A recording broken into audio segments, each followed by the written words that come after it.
Generally कुछ questions आ रहे होते हैं एंड उसी को मैं आंसर करने की कोशिश करूँगा अभी और कॉन्सेप्ट वाइज। तो सबसे पहले किसी ने पूछा था कि शेयर मार्केट स्टॉक मार्केट कौन सीख सकता है, स्पेशली जो नॉन फाइनेंस बैकग्राउंड से हैं या जो नॉन फाइनेंस बैकग्राउंड से हैं, तो क्या डिफरेंस रहता है और कौन सीख सकता है इसको। तो देखो, इसमें अगर तुम्हारे पास सिर्फ अपॉर्चुनिटी रीडिंग करने की कैपेबिलिटी क्षमता होनी चाहिए किसी कंपनी को, किसी उसके शेयर्स के जो इसकी वैल्यूज़ चल रही हैं, तो अगर आपको नज़र आ रहा है कि उसमें अपॉर्चुनिटी है, आगे ग्रोथ एक्सपेंशन हो सकता है उसका, तो फिर आप अपने आप से सवाल करो कि अगर मैं इसमें इन्वेस्ट करता हूँ कितना पे मैं सेटिस्फाइड हो जाऊँगा। तो वैसे तो स्टॉक मार्केट चाहे फाइनेंस बैकग्राउंड से हो या नॉन फाइनेंस बैकग्राउंड से, ये सबके लिए ही इक्वल है और कोई इसमें अलग से बेनिफिट नहीं होता है कि अगर मैंने CA किया हुआ है या किसी फाइनेंस बैकग्राउंड से आया हूँ तो मेरे पास मार्केट को प्रेडिक्ट करने का जो कॉन्सेप्ट है वो डिफरेंट होगा। नहीं, ऐसा कुछ भी नहीं है, क्योंकि जो मार्केट का जो प्रेडिक्शंस होता है और जो शेयर्स के प्राइस के जो प्रेडिक्शंस होते हैं, ये सब कुछ हाइपोथेटिकल सिचुएशंस के बेसिस पर होते हैं और ये सब कुछ इकोनॉमिकल बिहेवियर के ऊपर डिपेंड करता है। तो अगर माइक्रो एंड मैक्रो इकोनॉमिक की अंडरस्टैंडिंग अच्छे से है तो उस लेवल पे एक लॉन्ग टर्म 5 to 10 ईयर्स का एक विज़न प्लान हो सकता है किसी भी कंपनी के अंदर। तो एज ए न्यू इन्वेस्टर अगर मार्केट को सीखना है या समझना है, कुछ भी करना है, फाइनेंस बैकग्राउंड से हो या नहीं हो तो चलेगा, कोई इशू नहीं है। आप आराम से इसको स्टेप बाय स्टेप सीख सकते हो और आगे निकल सकते हो इसमें। क्योंकि अगर ग्रोथ करना है या अपने फंड को कंपाउंडेडली उसको ग्रोथ देनी है तो फिर स्टडीज़ इसमें जो कंपनीज़ के बिहेवियर है उसको समझना और उसके जो मॉडल है, वर्किंग कैपिटल मॉडल है, उसको कैसे यूज़ हो रहा है वो समझना ज़रूरी है। उसके बाद उसमें आप कर सकते हो। सेकंड क्वेश्चन होता है कि हम लोग इसमें कौन सी बुक्स रीड करें। बहुत से लोग जब आप नए नए मार्केट में उतरते हो तो बहुत सारी बुक्स का एक आपको बंडल मिलता है कि या फिर इन्फ्लुएंसर आपको बताते हैं कि ये वाली बुक अच्छी है, वो अच्छी है। देखिए, मैं तुम्हें बताता हूँ कि अगर मार्केट में इन्वेस्ट करना है, चाहे वो ट्रेड के पर्पज़ से हो, शॉर्ट टर्म हो या लॉन्ग टर्म हो, तो इसमें एक ही फॉर्मूला बहुत अच्छे से काम करता है, कंपाउंडिंग वाला। तो कंपाउंडिंग के बेसिस पर कुछ बुक्स हैं जैसे कि द कंपाउंड इफ़ेक्ट, ये लॉन्ग टर्म थिंकिंग के लिए होती है। अगर ये बुक पहले आपने स्टडी कर ली मार्केट में अपना पैसा यूटिलाइज़ करने से पहले, तो एक लेवल 1 L1 कैटेगरी की जो बेसिक थिंकिंग होती है वो आ जाएगी। तो जिससे कि आगे की जो भी प्लानिंग्स होगी या फिर एक दो कंपनियां गलत भी निकल जाती है। कई बार क्या होता है कि कंपनी गलत निकल जाती है कि मैंने वैल्यू बनाई थी लेकिन मेरे को लग रहा है अभी परफॉर्म नहीं कर रहे, तो इट्स ओके, चलता है, सबके साथ भी चलता है ये। चाहे बड़े इन्वेस्टर, कितने भी बड़े इन्वेस्टर, उनके साथ भी कुछ कुछ कंपनी में ऐसा हो जाता है, तो कोई बड़ी बात नहीं है इसमें। तो एक तो बुक ये हो गई आपका द कंपाउंड इफेक्ट, जो लॉन्ग टर्म थिंकिंग आपकी क्रिएट करेगी। सेकेंड है आपके पास the art of spending money. ये सिर्फ और सिर्फ फाइनेंस के ऊपर मैं आपको बता रहा हूँ। इससे स्टॉक मार्केट की बेसिक अंडरस्टैंडिंग से लेके एडवांस लेवल की अंडरस्टैंडिंग बहुत अच्छे से क्रिएट हो जाएगी। माइंड में एक माइंड मैप क्रिएट हो जाता है। जब आपके पास एक माइंड मैप होता है तो बिगिनिंग और एंडिंग का जब आपके पास पर्सपेक्टिव पूरा क्लियर होता है ना, तो इन्वेस्टमेंट और थोड़ा ऐसा ईजी हो जाता है। रादर देन कि रेंडमली यहाँ इधर उधर इन्वेस्ट करना would be not a preferable order actually. तो ये प्रेफर करना चाहिए। अब क्योंकि अगर इंडिया में कुछ एग्जांपल्स देखोगे जो बहुत बिलीनियर्स एंड मिलीनियर्स, बहुत बड़े बड़े इन्वेस्टर्स हैं, काइंड ऑफ झुनझुनवाला एंड किडिया, सो इन लोगों के पास जो भी वेल्थ क्रिएट हुई है, पावर ऑफ कंपाउंडिंग ऑफकोर्स वहाँ पे काम किया था, but the choice of selection of the stocks which actually mades him a billionaire and a good investor, that is किसी के केस में सेरा है, किसी के केस में टाइटन है। सो इकलौते ऐसे ऐसे कुछ स्टॉक्स हैं जिन्होंने 30 to 33% का रेवेन्यू सिंगल हैंडेडली जनरेट करके उनको दिया। बट अब आप जिस स्टेज पे अभी खड़े हो, अगर तुम्हें आज अगर कोई स्टॉक सेलेक्ट करना हो अपनी वेल्थ क्रिएट करने के लिए, तो आने वाले 20 25 30 साल के लिए आप फ्यूचर प्लान कंपनी का रीड आउट करोगे, कंपनी की R&D करोगे वहाँ पे कि अगर लेट्स सपोज अभी जैसे ये मार्च का महीना है, मार्च के महीने में जनरली क्या होता है यहाँ पे कि गर्मी का सीज़न आ चुका है। ऑब्वियसली अब गर्मी का सीज़न है, बहुत से लोग जो बिगनर थिंकिंग लेके मार्केट को यूटिलाइज़ करने की कोशिश करते हैं वो ये सोचेंगे कि गर्मी का सीज़न है तो एसीज एंड बाकी जो अप्लाइंसेस है इनके स्टॉक्स में प्राइस राइज अप आएगा ऐसा कुछ। बट ऐसा नहीं है, क्योंकि ये तो तुम्हें पता है कि ऐसा है, मार्केट को तो ये तो बहुत सालों से पहले से पता है, उनको हर साल का पता है कि मार्च के महीने में गर्मी आएगी तो लोग एसी खरीदेंगे। तो ये तो कोई बड़ी बात नहीं है कि ऐसा सीज़न आएगा तो मैं ऐसा कुछ कर लूँगा, नहीं। क्योंकि यहीं पर मैक्रो एंड माइक्रो इकोनॉमिक जो स्टडीज़ होती है वो काम पर आती हैं। अब यहाँ पे हम कुछ जीडीपीज़ के फॉर्मूला वगैरह रीड आउट करते हैं, वहाँ पे एक्स माइनस एम जो ट्रेड वैल्यूज़ होती हैं, ट्रेड फिगर होता है, ट्रेड प्राइस होता है, वो सब में आपको जाने की ज़रूरत भी नहीं है। बस इतना देखना है कि अगर तुमने 500 कंपनी, इंडिया के टॉप 500 कंपनीज कैपिटल वाइज बोल रहा हूँ, $100 मिलियन को यहाँ पे इंडिया में लार्ज कंपनीज़ के अंदर काउंट करते हैं, बट यूएस में वो भी नहीं है अभी। तो एक्चुअली में अगर वैसे मैं यूएस का नाम अगर आ गया तो मैं बता देता हूँ कि यूएस से हम ऑटोमेटिकली अभी 27 से 28 साल पीछे चल रहे हैं एज ए इंडियन इकोनॉमिक के बेस पे। तो जो हम अभी फेस कर रहे हैं वो ऑलमोस्ट वो लोग फेस कर चुके हैं, एंड उसके बाद अभी वो इस स्टेज पर हैं।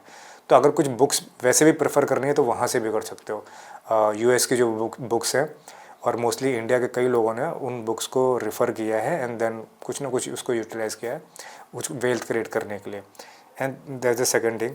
अब दूसरा ये है कि जब कंपनी की हम जब प्रेडिक्शंस देखते हैं या कोई ऐसी फोरकास्टिंग करते हैं, लेट्स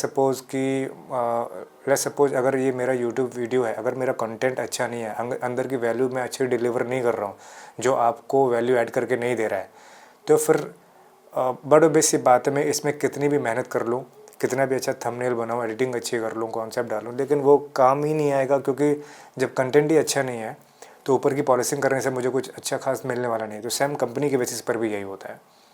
अगर कंपनी का प्रोजेक्शंस, कंपनी की फोरकास्टिंग, कंपनी के वैल्यूशंस एंड कंपनी का कोर कॉन्सेप्ट, ऑपरेटिंग मार्जिन्स वगैरह, ये चीज़ों को अगर समझ लिया एंड जो उसका ग्रोथ है, आगे पोटेंशियल अगर उसमें नज़र आ रहा है, तो आप उसमें इन्वेस्ट करो।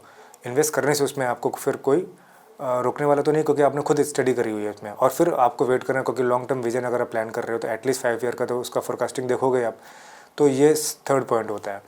तीसरा ये है कि अगर मार्केट में कोई भी आप अपना पैसा यूटिलाइज़ कर रहे हो तो स्टडीज़ इन ऑर्डर वाइज भी करना बहुत ज़रूरी है, लॉजिकली एंड कॉन्सेप्चुअल उसका बेस क्लियर भी होना बहुत ज़रूरी है। तो ये सारी चीज़ें जब हम एक ऑर्डर में स्टडी करते हैं तो वहाँ पे एक कॉन्सेप्ट बहुत अच्छा क्लियर होता है कि अगर मेरे पास लेट्स सपोज 1 लाख का फंड है, तो how much should I invest in this particular stock and shares so that I can maximize my return in terms of not diluting all the fund at a single point of time। तो ये चीज़ें भी हम लोग carry कर लेते हैं वहाँ पे। अब मैं इस वीडियो में आपको अपनी लर्निंग्स शेयर करूँगा कि जो मैंने एक्सपीरियंस किया है। मैंने बिगिनिंग फेज से ट्रेडिंग से लेके एफ.एन.ओ, डेरिवेटिव्स, इन सब को बिना स्टडीज़ के भी उन पे ट्रेड किया, एंड लॉजिकली कोई 2 साल के रिजल्ट के बाद भी ये समझ में नहीं आया कि एक्चुअली हम ये ट्रेडिंग इसमें कर ही क्यों रहे हैं।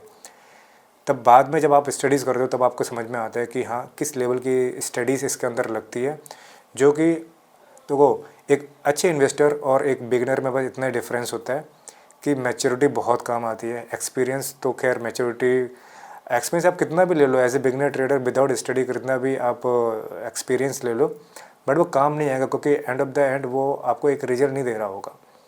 स्टडीज़ के बेस पर ये होता है कि अगर आपने कुछ लर्निंग्स ली है, स्टडीज़ के बेस पे आप उसको लगा रहे हो, तो वो डेफिनेटली आपको कोई ना कोई एक एंड पॉइंट पर डालेगा जहाँ पे एक अच्छा रिजल्ट निकल कर आएगा। तो ये सारी चीज़ें मैं अपने लिंक्डइन सर्विसेज में भी देता हूँ। लिंक्डइन में जो मेरी कम्युनिटी है वहाँ पे मैं हर दिन फाइनेंशियल मॉडलिंग एंड वैल्यूएशंस के ऊपर पूरी डिस्क्राइब करके डालता हूँ एक एक पॉइंट, कि जब भी big 4 companies, JP Morgan, Morgan Stanley, Goldman Sachs, ऐसी बड़ी कंपनीज़ के अंदर में जब इंटरव्यू अलाइन होता है, तो at that point of time क्या स्पेशल क्वेश्चन ऐसा किया जा सकता है कि जिससे वो तुम्हें हायर कर लें। बिकॉज एक्सेल अच्छे से परफॉर्म करना एंड फोरकास्टिंग कर लेना किसी कंपनी, आजकल तो एक्सेल के फॉर्मूले वैसे ही आए, तो फिर वो आपको स्टैंड आउट नहीं बनाता है किसी भी ऐसे फाइनेंस रोल के लिए इंटरव्यू में। तो यहीं पर एक कोर थिंकिंग काम आती है कि अगर जैसे मेरा काम है, मैं डेली करीबन 4 to 5 कंपनीज़ की ऑपरेटिंग्स एंड स्टडीज़, इकोनॉमिक स्टडीज़ करता हूँ, एंड जो करंट लाइफ साइकिल चल रहा है उसके बेसिस पर करता हूँ, कौन सा स्टेज चल रहा है अभी कंपनी का, रिसेशन पीरियड चल रहा है, पीक टाइम चल रहा है, तो इनके बेसिस पर मैं स्टडीज़ करने की कोशिश करता हूँ इन्वेंटरी कितनी है क्या है। तो इससे एक आइडिया लगता रहता है कि एक एक्सपीरियंस पहुँच जाता है, एक माइंड को एक ट्रिगर करता है कि मैं cash flows, balance sheet, income statement देख के एक आइडिया थोड़ा सा ले सकता हूँ कि हाँ ये मेरे लिए सही है इस पॉइंट ऑफ टाइम पे कि नहीं। कई बारी कंपनीज अपनी एसेट्स को बेच के, यानी मशीन्स को बेच के फिर वो फंड लेती है एंड वो इनकम में भी काउंट हो जाता है। तो वो इनकम हमारे किसी काम की नहीं है। अगर वो भी तुम्हें देखना नहीं आ रहा है तो फिर बहुत इजी कंपनी जैसे कि वारी रिन्यूएबल, ऐसी जो कंपनियां हैं जो ये सोलर का काम कर रही हैं, उनका ग्रोथ देखो। एंड जो गवर्नमेंट ने अभी फिजिकल पॉलिसी में उसको असाइन किया है, क्या वो रेवेन्यू गवर्नमेंट उतना वहाँ पे अलॉट कर रही है, लाइक 20%, 30%। अगर वो मार्जिनली ग्रोथ कर रहा है 5 to 15% के अकॉर्डिंग, दैट मीन्स कि पैसा वहाँ पे इंजेक्ट हो रहा है गवर्नमेंट का।